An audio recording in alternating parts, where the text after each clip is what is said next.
Kuku Raadios välja öeldud seisukohad ei pea ühtima Kuku Raadio seisukohtadega.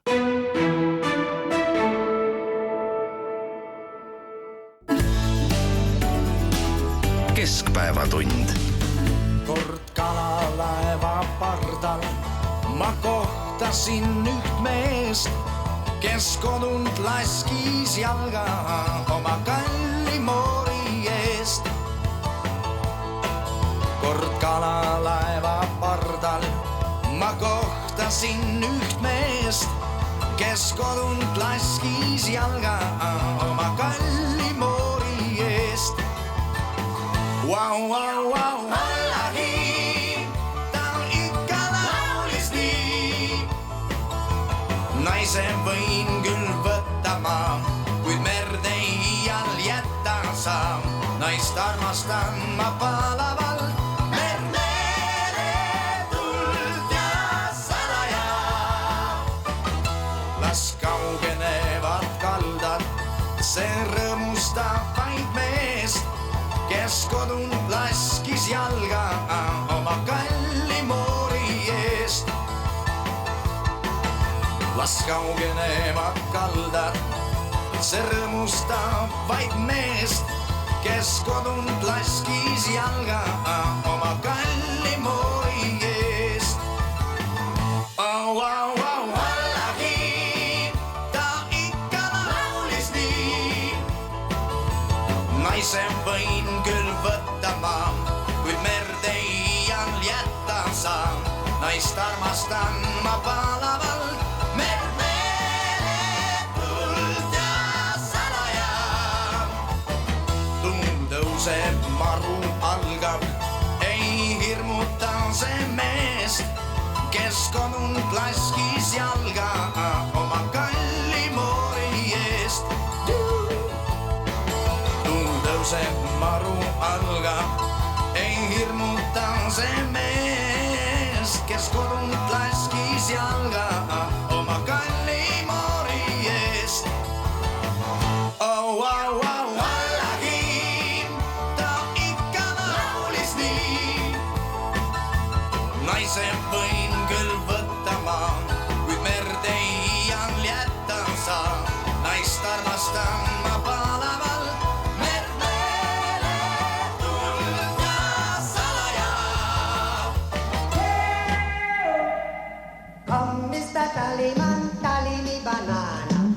uudiseid koduvabariigist.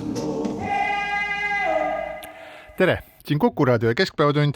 Tallinna stuudios, otsestuudios täpsustame, on Ainar Ruussaar, Marek Strandberg ja Priit Hõbemägi. Kuulasime Tarmo Pihlapit ja laulu nimi Meremehe armastus ja see laul on siis pühendatud kõigile neile tublidele Eesti mereväelastele, kes pidasid kinni Vene varilaevastiku laeva ja transportisid selle Aegna lähedale. Laev siis, millel ei olnud lipuriiki, mille pardal olid Myanmari kodanikud ja hiinlastest kapten. See laev nimega Kivala sisenes Eesti territoriaalvetesse ja on juba varem Euroopa Liidu, Suurbritannia, Kanada ja Šveitsi poolt sellise illegaalse tegevuse tõttu sanktsioonide alla arvatud ja pidi minema siis nafta järele ja see peeti kinni ja viidi siis Aegna lähedale ja kinnipidamise eesmärk on kontrollida laeva dokumente ja õiguslikku staatust, ütles mereväe ülem kommodor Ivo Värk ja minu meelest see on üks väga õige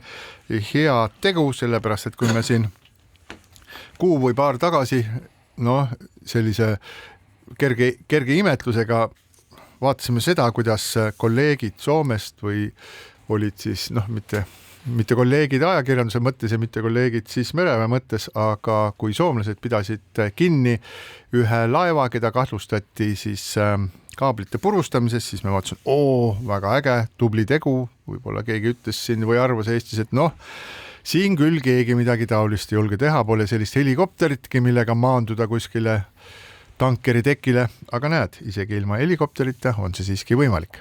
Nojah, asi oli sedavõrra lihtsam muidugi, et laeval tõepoolest ei olnud lipuriiki, ehk siis tegelikult tal puudus nagu ametlik omanik ja see laev oli ka Euroopa Liidu sanktsioonide all, mis teeb asja natuke murelikumaks või õigemini, mis peaks innustama meie julgeolekuorganeid, on see, et selliseid laevu Soome lahel sagib edasi-tagasi. Võtkem nad koos soomlastega siis kõik kinni. Neid on tõesti palju, aga jah, Eesti ametivõimude tegutsemine selles osas oli üsna tähelepanuväärne ja ega meil ei ole muud loota, kui et samasugused tegutsemised peaksid jätkuma, sellepärast et lisaks sellele, et tegemist on lihtsalt sellise majandusliku väljapääsutee otsimisega, on ikkagi ka teine küsimus, et mida rohkem sellist kola siin Läänemerel ja veel kütust täis kola Läänemerel liigub, seda suuremaks muutub oht, et mingil hetkel taas võib juhtuda mingi naftaõnnetus, nii nagu see üsna tagasihoidlikus mastaabis küll, aga suurte kahjudega toimus 2006. aastal Vihterpalu kandis. Nii et ega järelevalve selle üle, mis merealadel toimub, on ju väga oluline ja ma arvan, et ega seda varilaevastikku kasutatakse täpselt nii kaua ja täpselt sellises ulatuses, kui palju selle vastu üles astutakse, jällegi, ega me ju ei tea, millised suhted Venemaa ja Ameerika vahel on, aga siiski on Läänemeri meie sisemeri ja selles mõttes ei ole Ameerika otsus siin kõige olulisem, vaid nüüd ongi valiku koht, kus on põhjust ennast tunda ja käituda nii, nagu eurooplased käituvad. Ja oluline on ka see, et Vene nafta ei liiguks nii lihtsalt mööda Soome lahte ja Läänemerd, nagu ta praegu liigub. Just. Laevadega, millel ei ole isegi omaliku lippu. Ja ega nende laevade puhul ongi ju põhiline probleem see, et nende tekitatava naftareostuse risk on väga kõrge, kuna tegemist ei ole topeltkorpusega laevadega ja ükskõik milline kahju, kui seda ka esile kutsutaks, loomulikult venelasi kahjustatakse kõige vähem, sellepärast et neil on Peterburi linn, kust Neeva voolab Läänemerre ja tõenäoliselt see naftakahjustus nendeni ei jõuaks, küll aga hoovus, mis käib ringi siis vastupäeva Eesti rannikult itta ja Soome rannikult läände, võiks kahjustada nii meie põhjanaabrite kui paljude teiste ökosüsteeme väga tõsiselt ja jällegi haarata meid mingisugusesse päästeoperatsiooni, mis taas meie ressursse kulutaks, tähelepanu kulutaks ja ma arvan, et me peame olema igas sellises aspektis väga ettevaatlikud ja põhimõtteliselt rajalt maha võtma kõik selle kütust vedava suutva kola, mida siin ühel või teisel põhjusel teha saab, et ei oleks tahtmist siit kaudu naftat vedada. Ja, et rajalt maha võtma küll, aga küsimus on selles, et mis sa siis nendega edasi teed, et kui vaadata tagasi nüüd 2, 3, 4 kuud, siis me ju mäletame väga hästi seda, et laevade teema siis Läänemerel oli äärmiselt tuline ja sellest kogu aeg räägiti, et meenutame kõiki neid kaablikatkumisi ja siis soomlaste poolt arestitud laeva ja selle viimist siis nagu omaette sadamasse ja nendele laeva töötajatele või inimestele siis laevalt lahkumise keelu panemist, siis me mäletame teist suurt laeva, mida kahtlustati ka kaablikatkumises, mis kuskil Taani väinades kinni peeti, mille juures valvasid Taani ja Saksa sõjalaevad ja see kõik on kuidagi ära kadunud, siis olid siin mingisugust, kas Saksa siis lubati, et NATO saadab siia mingi spetsiaalse sellise nagu merekaitsemissiooni ja siis vist üks mingisugune suur laev siia ka jõudis, rohkem küll mitte, aga tegelikult oleme nüüd täiesti ausad, see teema on tõesti ära kadunud. Et see oli hetkeks oli nagu selline väga oluline teema, et nüüd tuleb Läänemerd väga tõsiselt tegeleda Läänemerega ja kogu seda varilaevastikku siin pidada kinni ja kiusata ja teha mida iganes ühiste jõududega ja praeguseks hetkeks vähemasti nii palju, kui siis mitte ainult Eesti, vaid ka Soome meediast, võib ka Skandinaavia meediast lugeda, see ei ole enam üldse mingisugune teema. Et selles mõttes nüüd korraga peetis laev kinni, et väga tore. Tookord oli jah see seotud selle kaablikatkumisega, eks ole, et see oli ühekordne juhus ja neid kaableid on lõhutud või katki läinud ka mujal kui juhus Soome või lahes. Mitte juhus. Asi on ju ka selles, et omal ajal olid meil olemas niisugused asjad nagu tulelaevad või laevad, mis siis olidki kuhugi ankurdatud ja nende eesmärk oli siis pakkuda majakateenust, et laevad navigeerida. Millal see oli? Ennem teist maailmasõda ja teise maailmasõja aegu. See oli see aeg, kui Tallinna ja Helsingi vahel oli allveelaevade tõkestamise merealune selline terasvõrk. igasugu asju on olnud, mis tähendab tegelikult seda, et loomulikult, eks ole, laeva pidev patrullimine oma meeskonnaga on tohutult kallis ja ma kujutan ette, et ega siingi on ju võimalik ikkagi mingisuguseid kas valveplatvorme välja mõelda või mingit innovatsiooni pakkuda selles osas ja see ei ole üldse midagi utoopilist, et oluliselt odavamalt oleks siis olemas merealadel nii-öelda valve tugipostid, mida saaks kasutada ja kui me kogu aeg küsima, et milles siis Eesti innovatsioon olla võiks, siis kuna meie probleem on tänasel hetkel ikkagi merealade turvalisus, siis üks asi on vaadelda neid radaritega, aga teine asi on ikkagi varustada end, küll mitte kunstsaartega, aga mingisuguste kunstplatvormidega, mille pealt saaks seda asja jälgida ja ma usun, et see oleks kaitse ja julgeoleku mõttes päris oluline. Soome laht on ideaalne kaitse või katseplatvorm selle jaoks, 80 kilomeetrit laiemas kohas, 2 riigi vahel, seal on 6 meremiili neutraalset vett, see on tegelikult ideaalne koht,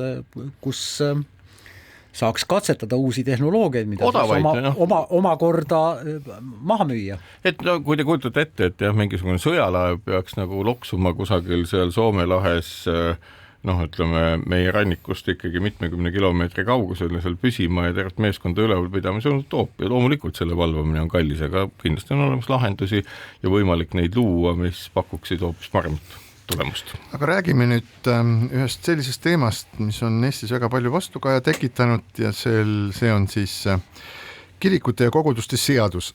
Ja Riigikogu võttis vastu siis kirikute ja koguduste seaduse muudatuse, mille järgi ei tohi ükski Eestis tegutsev kirik, klooster või kogudus olla oma tegevuses juhitud ja seotud välisriigis asuva juhtorganiga, mis kujutab ohtu Eesti riigi julgeolekule, avalikule või põhiseaduslikule korrale. Ja eks me kõik ju teame, milles siin asi on. Asi on siis Moskva patriarhaadi alluvuses olevas õigeusu kirikus, Eestis on ka teine apostlik õigeusu kirik, nii-öelda Eestis ajalooliselt tegutsev õigeusu kirik ja selle seaduse muudatusega siis põhimõtteliselt kohustati Moskva patriarhaadile alluvat Vene õigeusu kirikut lahti ütlema oma alluvusest, kanoonilisest alluvusest Moskvale, mis omakorda on siis kaasa toonud juba hulgaliselt sellised vastuaktsioone, küll avalikkuses, küll kirju, avalikke pöördumisi,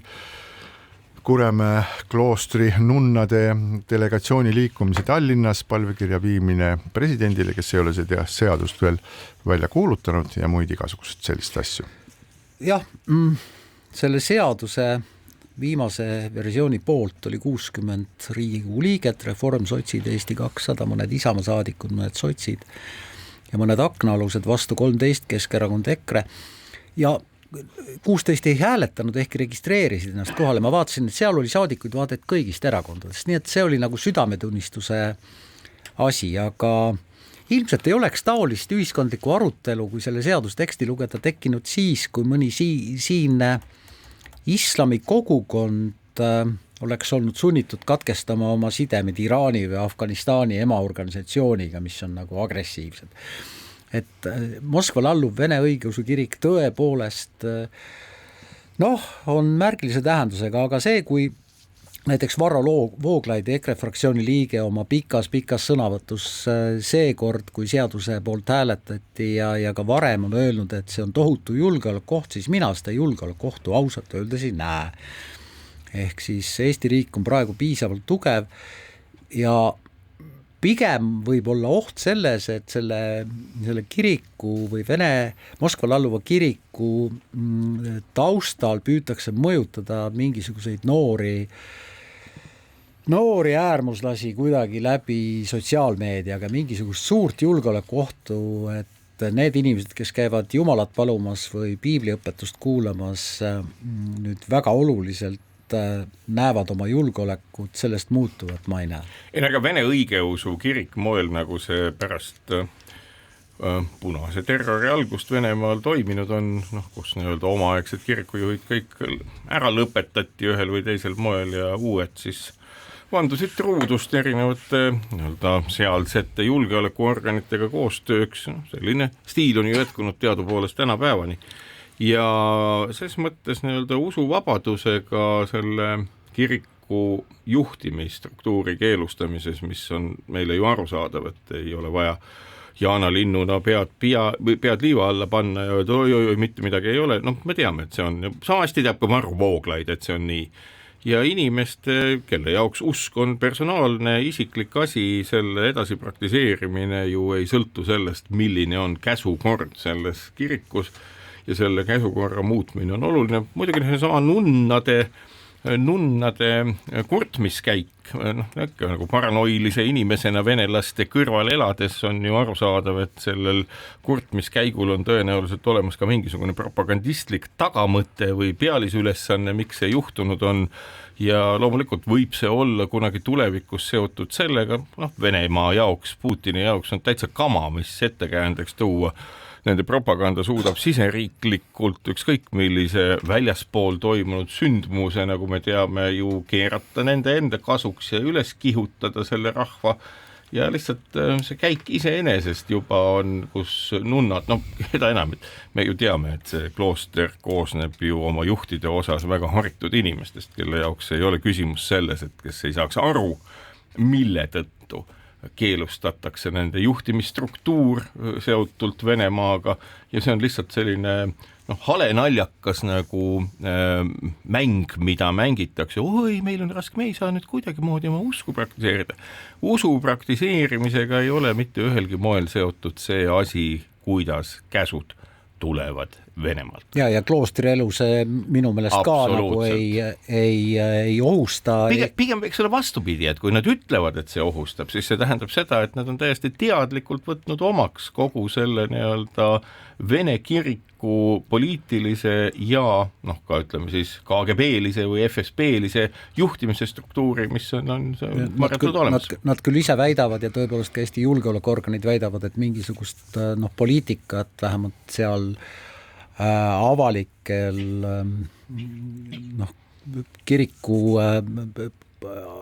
kirikus avalikult ei aeta. Ei loomulikult. Ja presidendil on nüüd tõesti aega 10 päeva seadus välja kuulutada või see parlamendile tagasi saata. Ütleme niimoodi, et see avalik asi ongi juba see, et kui väga haritud nunnakloostri juhid lähevad kurtma, et nende nii-öelda seaduspärast ja Eesti põhiseaduse pärast usuvabadust ühelgi moel see kõnealune seadus mõjutaks, see on juba see avalik toiming, millega mängitakse mõnedki kaardid Putini kätte. Ehk et see lihtsalt on nii ja ma ei näe teist teed. Mitte mõnedki kaardid, vaid ikka päris mitmed kaardid, mis ilmselt leiavad teatud määral kajastust ka maailma ajakirjanduses. Selle sama Eesti Kristliku Õigeusu Kiriku ja Pühtitsa kloostri kaitsjad advokaadid Steven Hristo Evestus ja Artur Kniazev on ju tegelikult pöördunud juba Euroopa Inimõiguste kohtusse selle asjaga. Nüüd nad teatasid, et pöörduvad Ameerika Ühendriikides tegutsev rahvusvahelise usuvabaduse komisjon. Ma ei ole sellest väga palju kuulnud, aga pöördusid ka sinna ja nii edasi. Ja viide on ikkagi ühele, et põhiseadus Eestis ütleb, et meil on vaba usuvabadus ja see nüüd piirab seda usuvabadust. Seda piiramist ei näe. Nende sellest kloostri nunnadest, ma arvan, et nunnadest ei maksa, nunnad on nunnad ja las nad olla omaette, kui me seal kellestki võime rääkida nii-öelda, ma ei tea, ideoloogilises plaanis, siis see on ikka igumeenia ehk kloostri juht. Ja, aga ta teeb pöördumisi nunnade nimel. Aga ütleme niimoodi, et ma tahtsin just siin viidata sellele, et ei maksa siis igumeeniat kahtlustada selles, et ta on totuke või kuskilt kuu pealt kukkunud. Ei, ta on väga tark inimene. Ülimalt. Ja, et ta õppis Kuibüssi riikliku ülikooli bioloogia teaduskonnas, mille lõpetas spetsialiseerimisega embrüoloogia ja geneetika erialale ja siis on töötanud ka mitmesugustes sellistes nagu teaduslikes instituutides, nii et igumeenia kindlasti väga teraselt saab väga selgelt aru, mis üleüldse toimub ja nunnad on nunnad, las nad nunnad olla. Aga kui me vaatame seda pilti, siis üldiselt siis seal on nagu võib-olla 2 sellist minu jaoks huvitavat joont. Üks on see, on siis selle ma ütlen jah, minu silmis täiesti õige ja õiglase siis seaduse muudatuse, et katkestada sidemed siis Moskva patriarhaadiga ja Moskva patriarh Kirill teatavasti avalikult siis toetab Ukraina sõda, õnnistab siis Ukrainasse sõtta minevaid relvi, sõdureid ja ütleb ka seda, et sõjas hukkumine on püha, ehk et nii nagu traditsiooniliselt siis Vene riigi ajaloos juba alates tsaar Peetrist peale, kes asus ise kirikut juhtima, on ju patriarh olnud riigivõimu käepikendus ja on seda siiamaani, et seda, et me tahame, et see side kaob ära, see on täiesti selge ja sellel ei ole midagi pistmist usuvabadusega tõepoolest, sellepärast et usklikud võivad jumalat paluda nii, nagu nad tahavad edasi, see ei sega neid kuidagi, aga Eesti osa, üks eestkõnelejad on siis Steven-Hristo Evestus, kes varem oli juhtiv riigiprokurör, kes väga hästi teab, kuidas Eesti Vabariiki kottida, lubage mulle see väljendus. Ja alati, kui ma jälle näen Steven-Hristo Evestuse nime mõnel kloostri või siis Moskva patriarhaadile alluva kiriku mingisuguse kirja või palvekirja või süüdistuse all, siis tuleb mulle kohe meelde Gerhard Schröder, kes oli Saksamaa kantsler ja siis mõne aja pärast, olles kansleriametist lahkunud, siis ujus ta välja Gazpromi juhatuse liikme ja Nord Streami eesistujana. Ma mõtlen, et kuidas Eesti riigi endine Eesti riigi juhtiv prokurör, kuidas temast saab siis Moskva patriarhi nagu käealune? Raha ei haise, on selle asja nimi. Seal on nagu mitmed võimalused, võib-olla et oli ka nagu siis toimus valgustumine, et ta sai ilmutuse, ma ütlen seda ilma irooniata, võib-olla raha ja ilmutus nagu üheskoos, mõlemad. No üks asi on veel, et tegemist on vandeadvokaadiga, see on tema töö. Ei, see ongi vandeadvokaat. Ma tahan veel öelda seda, vandeadvokaat saab alati valida. Ma tunnen vandeadvokaate, kes pole kunagi ühegi siukse imeliku või libeda või räpase asjaga tegelenud ja ma tean inimesi, kes tegelevad ainult nende asjadega ja selles mõttes see on inimese vaba valik. Ja ma tean juhtumeid, kus on väga raske leida kohtualusele kaitseadvokaati, sellepärast et advokaat ei soovi seda kohtualust kaitsta, nii et ka neid juhuseid. Üks faktor veel ju juurde, me teame Evestust kui kirglikku teatrihuvilist ja nagu me ka rääkisime siin ennem juba, selles on teatavat draamat, mida esitleb Igumeenia. Mitte teatavat, see on suur, pikk, mitmeosaline draama. Nii et ühesõnaga, kui me oleme kokku raha, hõbeme arvatud ilmutuse ja suure draama ja küsime, kes võiks veel olla selle teema advokaat, siis loomulikult ütleks isegi tehisaru selle peale, et ilmselt härra Evestus. Huvitav, palju 2 aasta pärast sellise lavastuse pilet võib maksta? No, aga veel üks nagu võib-olla asi, mis annab meile viite, härra Evestuse liiteesnime teine pool on Hristo ja mida see küll võiks tähendada? Minu meelest on see vägivaldne viide praegu. Keskpäevatund. Ja Keskpäevatund jätkab Tallinna stuudios Marek Strandberg, Ainar Ruussaar ja Priit Hõbemägi. Räägime nüüd nendest seadustest, mis meie elu ja meie kaaskodanike elu, ehk nende elu, kes siis kuuluvad mitmesugustesse erakondadesse või vähemalt väidavad, et nad sinna kuuluvad. Räägime erakonnaseadusest, sellepärast et erakonnaseaduse muutmist ootab suurem arutelu ees ja parlament juba arutabki siis erakonnaseaduse seniseid sätted täpsustavaid asju ja samuti uusi reegleid, mis võiksid siis eelnõu vormida ja nüüd viimastel päevadel on palju erinevaid sündmusi, juhtumeid, mis on siis seotud kaudselt või otseselt erakonnaseadusega, näiteks õiguskantsler Ülle Madise siis palus hiljuti muuta eelnõu nii, et sellest seadusest kaoks keeld, mis praegu keelab siis juriidilise isiku annetuse ja et õiguskantsleri arvates võiks vähemasti kodaniku ühiskonda toetavate eesmärkidega mittetulundusühingute ja sihtasutuste poolest seda seadust muuta nii, et nemad saaksid annetada. Teatavasti on vist 10 aastat tagasi arutati selliste spetsiaalsete kodanikuühenduste nagu demokraatia arengu sihtasutused, mida kutsuti vist DASAdeks, nende loomist, et oleksid sellised spetsiaalsed juriidilised kehad, mis siis saaksid tegeleda poliitikaga. Et praegu meil on olukord nii, et kui siis Tarmo Jüristo siis organisatsioon või MTÜ Salk andis nõu enne viimaseid parlamendivalimisi osadele erakondadele, siis praegu on nad saanud siis kahtlustuse keelatud annetuse tegemises ja seda uuritakse ja samamoodi on siis saanud kahtlustuse ka Isamaa esimees Urmas Reinsalu, kellel on siis varivalitsuse nimeline ajakirjanduslik saade Postimehes. Nii et mingis mõttes tundub nii, et see seadus on ajale jalgu jäänud, et on soovist hoida siis erakondade rahastamine hästi puhta ja sellise puritaansena, aga elu on nii palju edasi läinud, et tegelikult kodanikuühiskonnad või ka siis ettevõtjad on huvitatud sellest, et meie poliitilist elu rohkem ja seadusega nii-öelda kooskõlastatult toetada. Ja jutt ei käi ainult siis rahalisest annetusest, vaid jutt käib sellest, et juriidiline isik võiks toetada erinevaid kandidaate näiteks juba eelolevatel kohalistel omavalitsuse valimistel. See ei tähenda ainult otseselt rahalist annetust, see tähendab näiteks seda, et ma ei tea, tõukerattaid pooldav ühing jagab lendlehti ja ütleb, et anna teed tõukerattale, kui ta sõidab jalgrattateel või midagi sarnast, mis on ka toetus mingile kandidaadile, aga mitte otseselt rahaline. No vaadake, kui te võtate nüüd ette, mis on saanud Eesti erakondadest, siis lõppkokkuvõttes me kõik teame, et saanud on omapärane ettevõtlusvorm, mille kapitaliks on häälte hulk, mille üks või teine saadik või erakond kokku saab.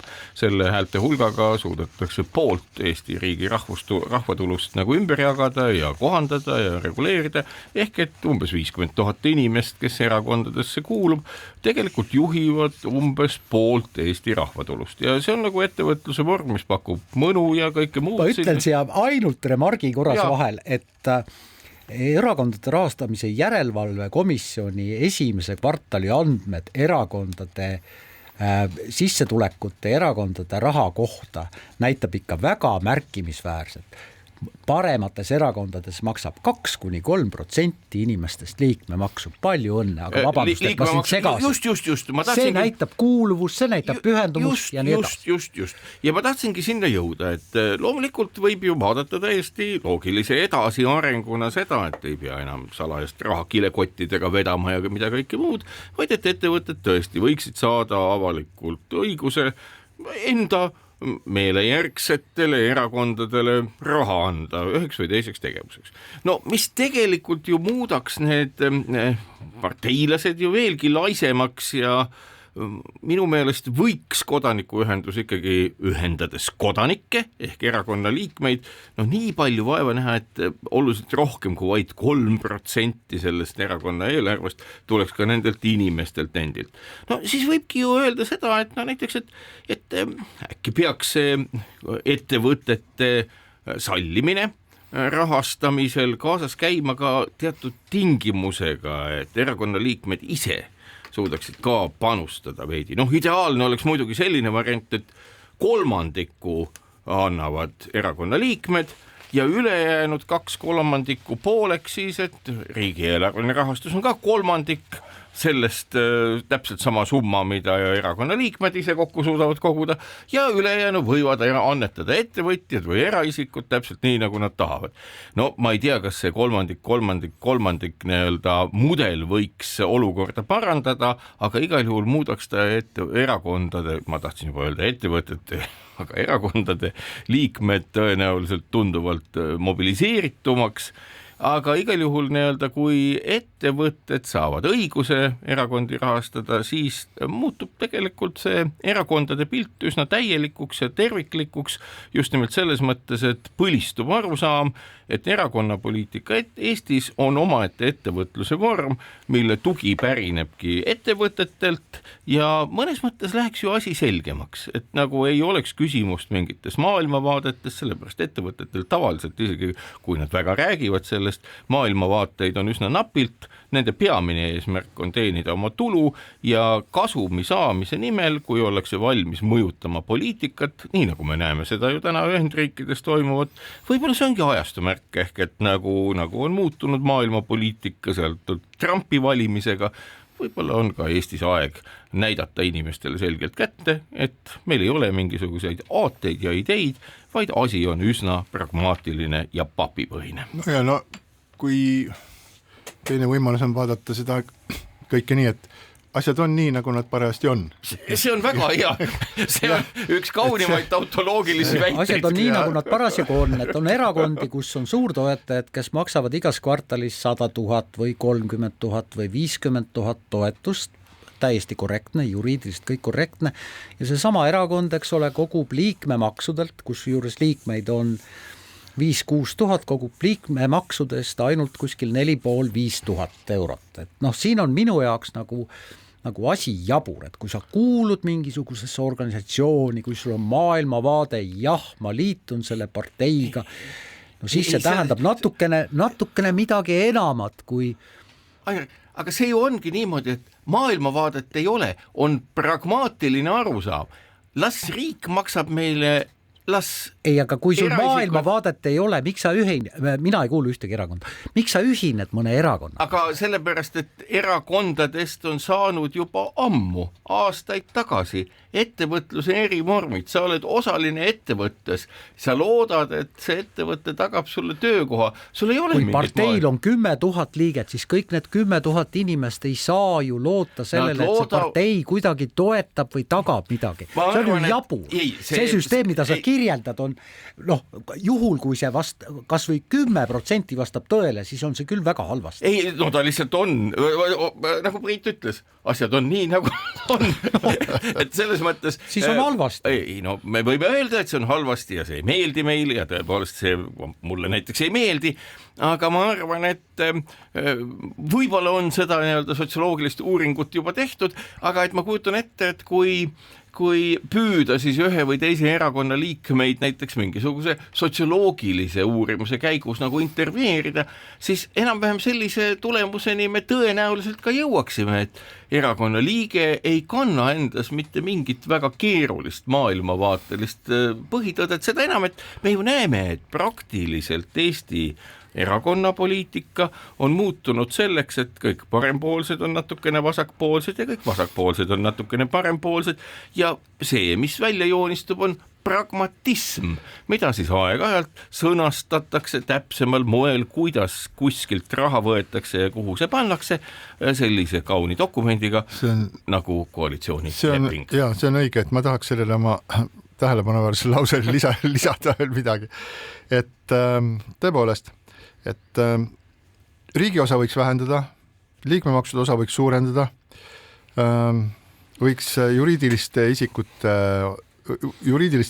osa sinna juurde lisada, aga küsimus on nüüd pigemini selles, et kuidas see oleks mõistlik ja hea Eesti suuruse riigi kohta, et me kujutame endale ette, et okei, et kui meil on, ma pean nagu kummaliseks seda sotside või oli see Lauri Läänemetsa või kelle idee see oli, et võiks juriidilise isiku toetuse lagi võiks olla 100 000.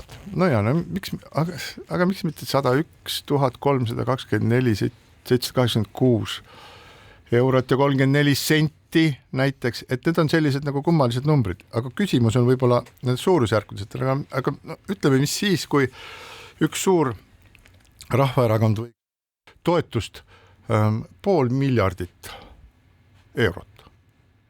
Et mis siis nagu edasi saab? Mis siis edasi saab? Poole miljardise toetuse pealt on erakond vaieldamatult valdav erakond Eestis, saab kõik hääled ja iseenesest see ongi, ega ta nii on, et kui sul ikkagi 500 miljardit, siis vaadake, ega ju Ameerika Ühendriikide valimised olid nagu ka ju, sellest ju unistatakse, et oleks 2 parteid, kes omavahel võitleksid ja kord oleks üks peal ja teine all. Isegi Ameerikas on neid rohkem. Ameerikas Ameerikas on neid ka rohkem ja Ameerikas oli ka presidendikandidaate rohkem, aga välja paistsid ainult 2, kellel oli kõige rohkem pappi. Ma olen jube optimist, ma arvan, et ka 500 miljardit ei tähenda seda, et Eestis oleks vaid üks partei või siis äärmiselu. Nalja teed või 500 miljardit, see on nagu kogu nii-öelda, ega valimised põhinevad meedia arvamused ja kui sul ikkagi meedia suudab 500 miljardit, see on siis napilt alla 2 miljoni päevas või umbes midagi sellist, propageerida nii-öelda mingit ilmavaadet tuimalt, igalt poolt, lähed WC-sse, näed potist ka, mida sa valima pead. Inimesed muutuvad selle tulemusena. Jah, aga inimesed muutuvad, vot seda on küll uuritud, et inimesed muutuvad selle tulemusena 2 pidi. Ühed, kes võtavad seda kui unenägu ja jäävad seda uskuma ja teised võtavad seda kui halba unenägu. Ma parema meelega ei tahaks katsetada seda ja teatav nii-öelda piir. Loodame, et seda ei tule. Ja teatav piir, mis võiks olla seotud erakonna liikmete endi võimega oma maailmavaate eest maksta, võiks olla seotud sellega, kui palju riik või kui palju ettevõtted võivad sinna juurde raha anda. Sellepärast, et ilma inimest, kes ütleb, et minul on maailmavaade, see on minu poliitika, see on minu erakond ja ma seisan selle eest, et kui ta ise ei ole suuteline oma rahakotiga tõestama seda, et ta seisab selle eest, siis antagu mulle andeks, miks peaks ettevõtte või riik seda erakonda toetama. Jah, ja no ütleme niimoodi, et muidugi oleks hirmus tore, kui me näeksime seda, et erakonnaseaduse muutmist, siis muutmisel lähtutakse ühiselt sellest seisukohast, et kuidas oleks Eestile parem ja hea. Nii-öelda õiglaselt, üldiselt ja parem ja hea, aga ma arvan, et seda ei maksa nagu eriti loota. Ja tuleb su klassikaline väide, eks ole, et mida me peame leppima, kõik on nii nagu on. Kõik on nii nagu on ja kui erakonnad hakkavad ise erakonnaseadust muutma, seepärast kes need ikka teised muudavad, siis läheb nii nagu siis, kui Riigikogu liikmed hakkavad muutma enda kuluhüvitisi. Ja muudavad kogu aeg ja kurdavad, et nad ei saa seda muuta. Ja samamoodi, kui nagu kõrgemad ametnikud hakkaksid arutama oma indekseeritud palgasüsteemi. No ühesõnaga suurt lootust pole, aga siinkohal väike paus. Keskpäevatund. Kuku raadio Keskpäevatunni otse stuudio jätkab Marek Strandberg, Ainur Ruussaar ja Priit Hõbemägi. Räägime nüüd sellest, et Keskkriminaalpolitsei on läbi otsinud Saaremaa väga tuntud laevaehitaja Baltic Workboats kontori ja see ei ole üldse selline nagu niisama naljauudis, aga Baltic Workboats on ju siis ettevõte, mis saab toetusi ettevõtluse ja innovatsiooni sihtasutuselt ehk ei saalt, aga nemad saavad, et nad on seotud Euroopa Liidu rahadega. Nad on ehitanud, projekteerinud vist mitusada või üle 200 laeva Euroopa riikidele, Eesti piirivalvele, kalakaitsele ja suurettevõtte müügitulu 42 miljonit aastas. Ja see iseenesest on siis nii palju, kui avalikus ette on jõudnud, et mida siis kahtlustatakse seda, et välditi tööjõumaksude tasumist ja selle asja mõte oli siis see, et juhatuse liikmetele, keda ei ole siis nimepidi nimetatud, juhatuse liikmed esitasid enda ettevõtete alt arveid, siis Baltic Workboatsile, said sealt nii-öelda tasu ja kuna see tasu maksti neile nende firmade arvete peale välja, aga mitte siis Baltic Workboatsi palgalehelt, siis hoidis Baltic Workboats sellega kokku siis tööjõu tasusid 1,7 miljoni euro ulatuses. Summa on kahtlemata massiivne. Summa on massiivne, aga ma eeldan, et see uurimine käib. Aga ma eeldan, et selline tegevus ei ole midagi erakordset Eestis ega ka mujal. Nii siis tuleb kõiki neid uurida. Ja, absoluutselt, aga uurimine alles käib, nii et selles mõttes meil on mingisuguseid järeldusi vara teha, me saame tugineda ainult kahtlustusele, jah? Ega ütleme niimoodi, et ega ükski arukas ettevõtja tavaliselt riigi abi üldse ei tahagi. Et kui asju on võimalik kuidagi muud moodi ajada, siis iga inimene, kes on kõikvõimalikke riigipoolseid toetusi ja taotlusi esitanud siis ja ka raha sealt saanud, siis väga vähestel puhkudel öeldakse, et stopp. Sellega ma toime ei tule, ma tagastan oma raha. Kevadel oli üks luhtum selle kohta, kuidas küll mitte ettevõtlusega teaduse jaoks saadud raha tagastas Tartu Ülikooli õppejõud professor Mart Loog ja ütles, et tema annaks selle raha tagasi, mille Tartu Ülikool loomulikult vastu võttis ja jätkas selle kasutamist. Loog lahkus Tartu Ülikoolist. Nüüd üsna hiljaaegu tuli üks teine ettevõte, kes teatas, et ta ei ole suuteline selle raha eest ehitama tehast, mida ta on lubanud, nimelt Äiö, kes oleks olnud siis kõikvõimalikust puidust erinevate suhkrute ja õlide ja ma ei tea veel mille tootja ja biotehnoloogilise töötlemise lipulaevaks kujunemas olev ettevõte tagastas vist ja teatas, et ta ei kasuta 4,5 miljonit eurot, mida ta algul arvas, et ta saab kasutada tehase ehitamiseks. Ehk ma ennustan seda, et mida enam ausust tuleb igale poole nähtavale, seda rohkem me näeme seda, kuidas nende pikkade aruteluprotsesside ja taotlusprotsesside tulemusena nii-öelda tohutu pingega kätte saadud raha, mis tegelikult ei ole ju ettemaks, vaid ikkagi tagantjärele makstav summa, et neist hakatakse järjest rohkem loobuma. Ja räägime nüüd siin saate lõpuosas, räägime ühest teemast, mis on väga raske ja mis on väga keeruline. Eesti Ekspress kirjutas kolmapäeval ühest vägistamisloost, mis juhtus siis Tallinnas Tabasalu Pihlakodus, kus hooldaja vägistas dementset naist ja tegi seda korduvalt. Nüüd ma siia juurde pean ütlema, et minul on Tabasalu Pihlakoduga kogemused olemas, need olid päriselt väga suurepärased, üks minu lähisugulane oli seal ja selles osas kõik oli väga hea. See lugu oli mulle ka väga suur üllatus ja esiteks juba see, et midagi taolist, et hooldekodus vägistatakse dementset naisterahvast ja seda teeb hooldaja, see on üks selle asja täiesti kohutav pool, aga see, mis on avalikkuses veel suuremat vastukaja võib-olla tekitanud, on see, et kohtus hakatakse arutama üksnes siis nagu seda kuritegu, mis seal siis toimus.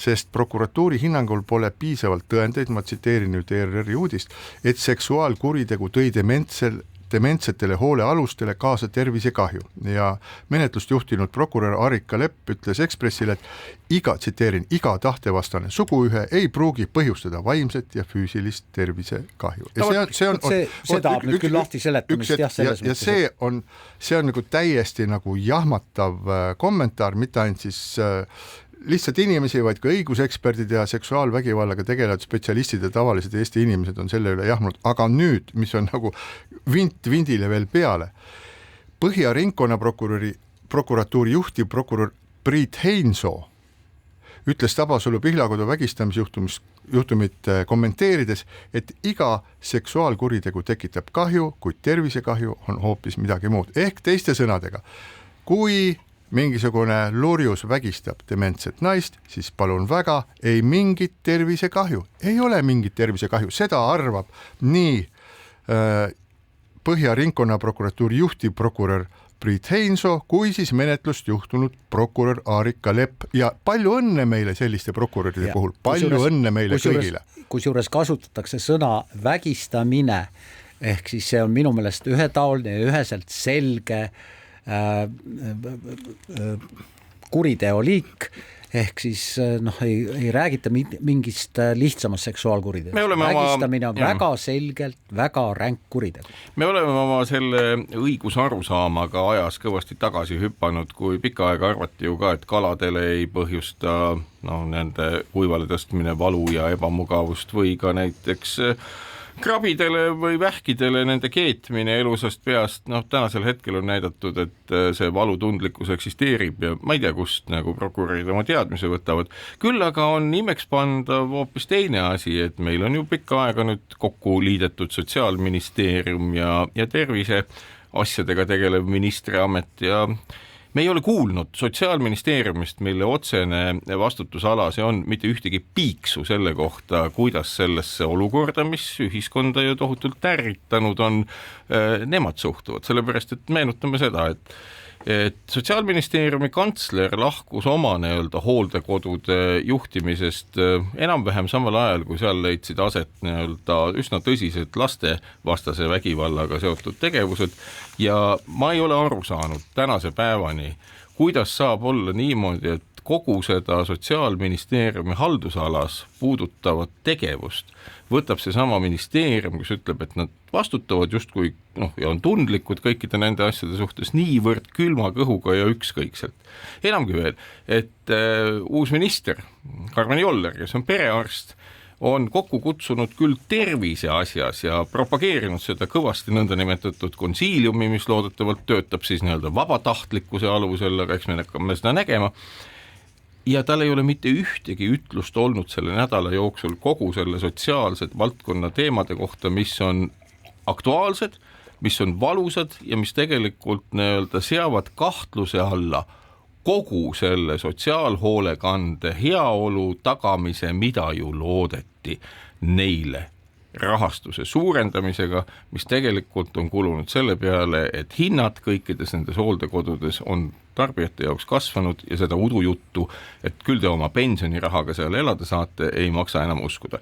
Ja siin on üks väike nüanss, et hooldekodud on küll valdavalt nüüd eraettevõtted, isegi mitte enam omavalitsuste all, aga see ei tähenda, et nad peaksid teistmoodi suhtuma seadustesse, pigem vastupidi. Ja ma ütlengi, nii et sinu viide on täiesti õige. Ja meil on nagu tõsine probleem ja asjaolu, et see sotsiaalministri uus konsiilium koosneb valdavalt arstidest ja meditsiinitöötajatest, justkui annaks viite, et minister ise on hästi asjatundlik just nimelt sotsiaalvaldkonna suhtes, aga tegelikult need samad uudised, mis meid kainestavad ja maale tagasi toovad, viitavad vastupidist.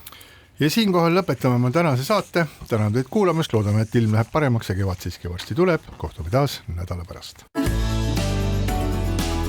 Keskpäevatund.